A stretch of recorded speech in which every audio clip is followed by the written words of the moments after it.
L'obtention d'un visa, pour beaucoup d'Africains, n'est pas seulement une formalité administrative. C'est souvent un parcours du combattant, une épreuve longue, coûteuse et parfois humiliante.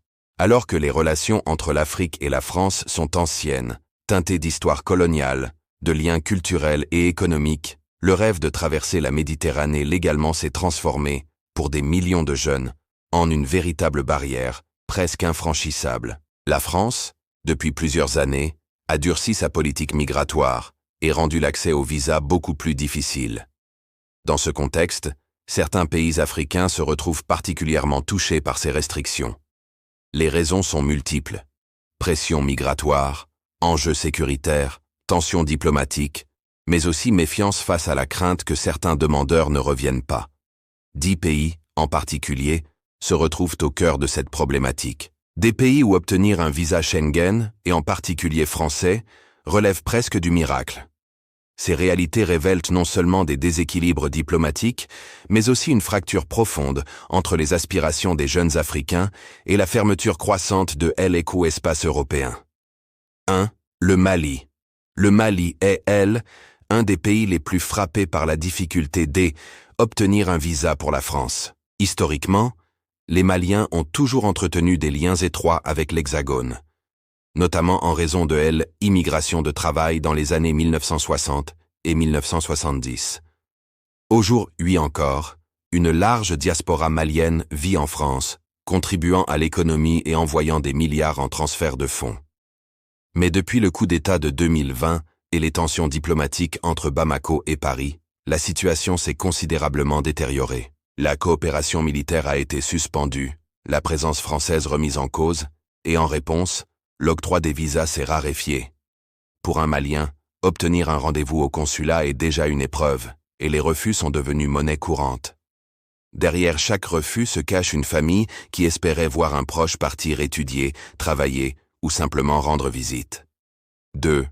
Le Sénégal. Le Sénégal, souvent perçu comme le pays francophone le plus stable politiquement en Afrique de l'Ouest, n'échappe pourtant pas aux difficultés de visa.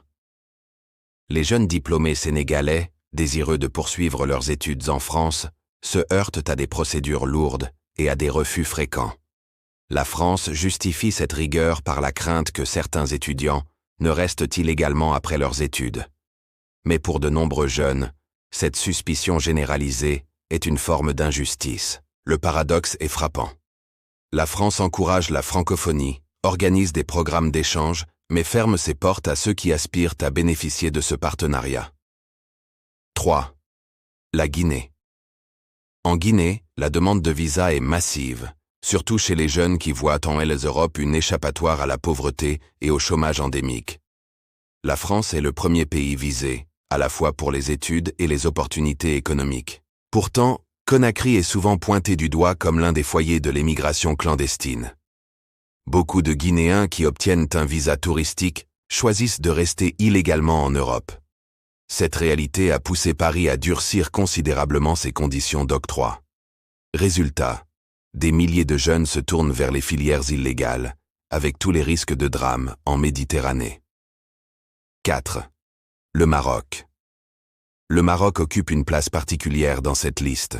Proche voisin de l'Europe, lié par des accords économiques, il entretient avec la France une relation complexe, à la fois stratégique et tendue. Depuis plusieurs années, la France a réduit drastiquement le nombre de visas accordés aux Marocains, invoquant un manque de coopération de Rabat dans la réadmission de ses ressortissants expulsés.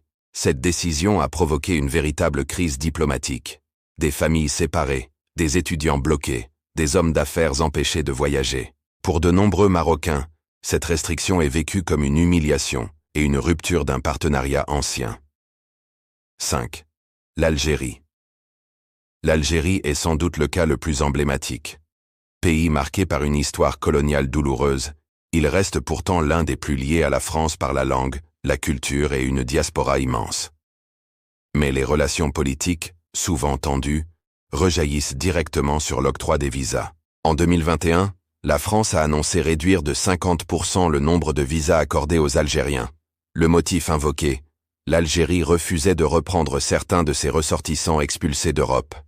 La mesure a provoqué la colère des Alger et un sentiment d'injustice au sein de la population. Pour un Algérien aujourd'hui, obtenir un visa relève presque de l'exploit, malgré les liens familiaux et historiques très forts avec l'Hexagone. 6. La Tunisie. La Tunisie, considérée longtemps comme un partenaire privilégié, a elle aussi subi les effets du durcissement des politiques françaises. Le printemps arabe, la crise économique et la montée de l'instabilité politique ont poussé de nombreux Tunisiens à chercher une vie meilleure en Europe. Mais la France, inquiète d'une augmentation de l'immigration, a décidé de limiter fortement les visas. Cela affecte particulièrement les étudiants tunisiens, qui se retrouvent contraints d'abandonner leur rêve de formation en France. 7. Le Cameroun. Au Cameroun, l'obtention d'un visa est une procédure longue, coûteuse et souvent aléatoire. Malgré les liens historiques et linguistiques, la France applique une politique sévère. Les autorités françaises craignent que de nombreux Camerounais, une fois arrivés, ne respectent pas la durée de leur séjour. Pourtant, la demande est forte. Étudiants, artistes, hommes d'affaires, sportifs. Beaucoup voient la France comme un tremplin, mais se heurtent à une muraille administrative. Les refus, souvent sans explication claire, alimentent un sentiment d'injustice. 8. Le Bénin. Le Bénin, petit pays d'Afrique de l'Ouest, est également confronté à cette difficulté. Bien que perçu comme relativement stable, il souffre du même soupçon généralisé, celui que les demandeurs de visa ne rentreront pas. Le paradoxe est cruel. Les programmes de coopération culturelle et éducative existent, mais dans la pratique, obtenir un visa reste réservé à une minorité.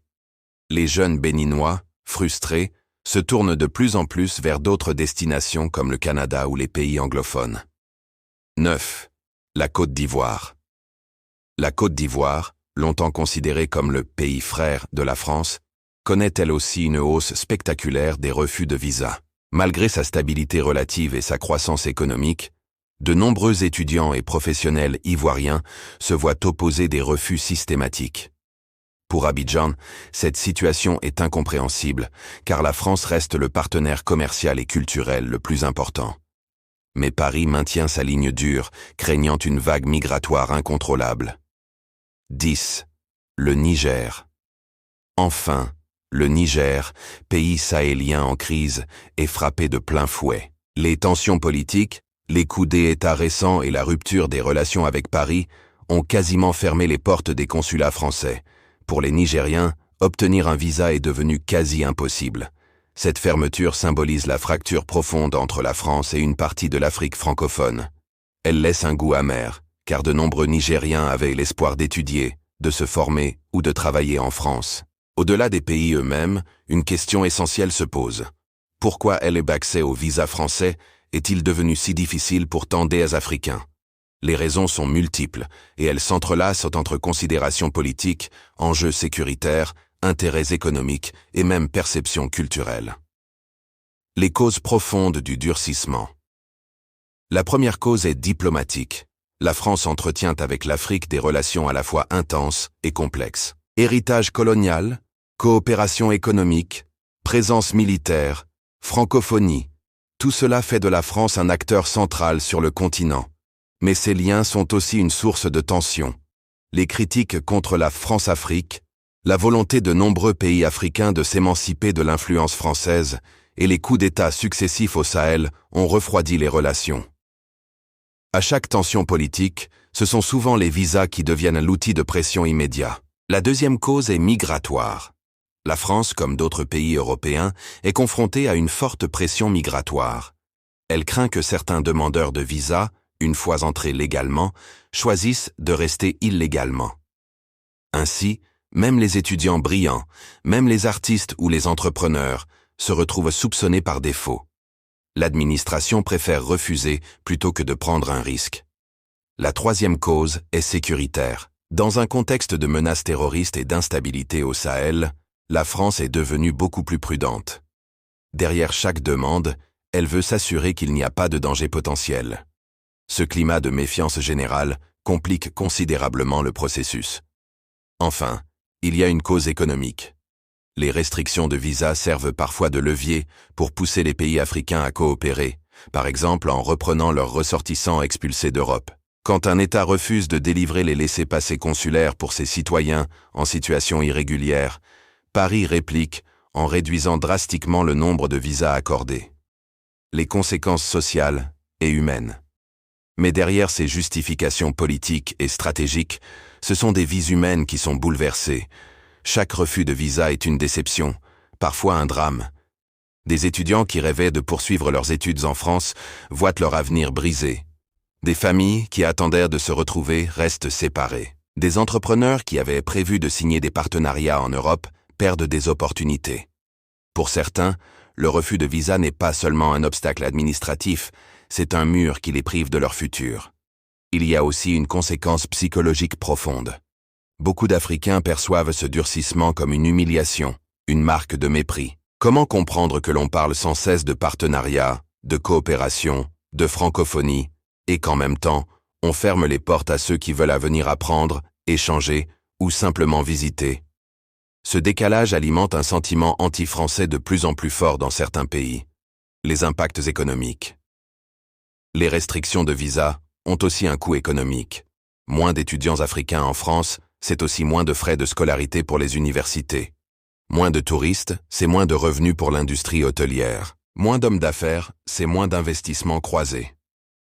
La diaspora africaine en France, qui joue un rôle économique considérable à travers les transferts d'argent et les échanges commerciaux, se sent également fragilisée. Les familles ne peuvent plus facilement inviter leurs proches, organiser des événements ou maintenir les liens transnationaux. Pour l'Afrique, le refus de visas freine aussi le développement. Des jeunes talents qui auraient pu acquérir des compétences en France pour ensuite revenir contribuer à leur pays se retrouvent à bloquer. Cette fermeture accentue la fuite des cerveaux vers d'autres destinations plus accessibles, comme le Canada, les États-Unis ou même l'Allemagne. Les conséquences diplomatiques. Sur le plan diplomatique, la question des visas est devenue un véritable instrument de tension. Chaque fois que Paris réduit le nombre de visas, les gouvernements concernés réagissent vivement. Des crises éclatent, des ambassadeurs sont rappelés, des accords sont suspendus. Pour beaucoup de pays africains, cette politique est perçue comme une sanction collective, injuste et disproportionnée. Elle alimente le discours selon lequel la France traite encore, elle, Afrique comme une zone d'influence que elle peut contrôler à travers des leviers administratifs. Ce climat fragilise la relation entre la France et ses partenaires historiques. Il ouvre aussi la porte à d'autres puissances, comme la Chine, la Turquie ou la Russie, qui profitent de ce ressentiment pour renforcer leur présence sur le continent. Témoignages et réalités vécues. Derrière les chiffres, il y a des visages.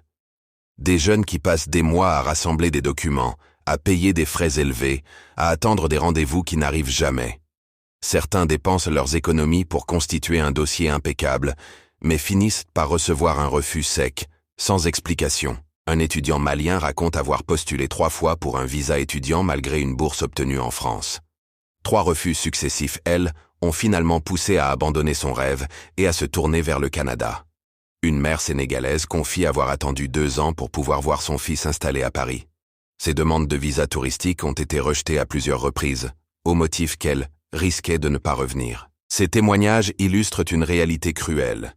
Derrière chaque refus, il y a une histoire de vie suspendue, une opportunité manquée, une douleur silencieuse. Quelle perspective pour l'avenir? Face à cette situation, plusieurs scénarios se dessinent. Le premier est celui du statu quo, une France qui continue de durcir sa politique, sous la pression intérieure et face à une opinion publique de plus en plus sensible à la question migratoire. Le deuxième est celui d'une réouverture progressive, mais conditionnée. Paris pourrait accorder davantage de visas, mais uniquement pour certaines catégories, étudiants, professionnels hautement qualifiés, investisseurs.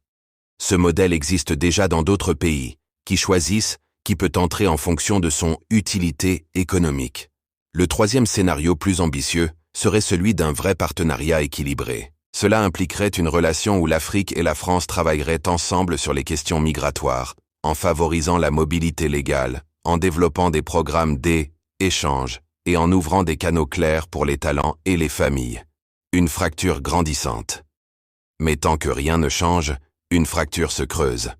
D'un côté, une jeunesse africaine de plus en plus frustrée, qui voit l'Europe comme une forteresse inaccessible. De l'autre, une France qui se referme, obsédée par la crainte d'une immigration incontrôlée. Cette fracture nourrit des ressentiments, des malentendus et parfois des ruptures diplomatiques. Elle mine aussi l'image de la France, qui se veut patrie des droits de l'homme et de la liberté, mais qui apparaît de plus en plus comme une puissance fermée, méfiante, voire arrogante. Conclusion. Au final, les difficultés de visa pour les Africains ne sont pas seulement une question administrative. Elles sont le reflet d'une crise plus profonde entre la France et l'Afrique. Une crise de confiance, une crise de perception, une crise de relations. Pour les 10 pays les plus touchés, le visa est devenu un symbole. Symbole d'un rêve inaccessible, d'une porte fermée, d'un monde où l'égalité proclamée n'est pas respectée. Mais aussi symbole d'une revanche à prendre. Celle de bâtir, en Afrique même, des opportunités réelles, pour que l'avenir ne dépende plus d'un tampon sur un passeport. Car en fin de compte, histoire des visas entre la France et Afrique, ne raconte pas seulement la difficulté d'entrer sur un territoire. Elle raconte la difficulté de construire une relation équilibrée, fondée sur la confiance, le respect et la réciprocité. Une relation encore à inventer, mais qui décidera du futur commun des deux rives de la Méditerranée.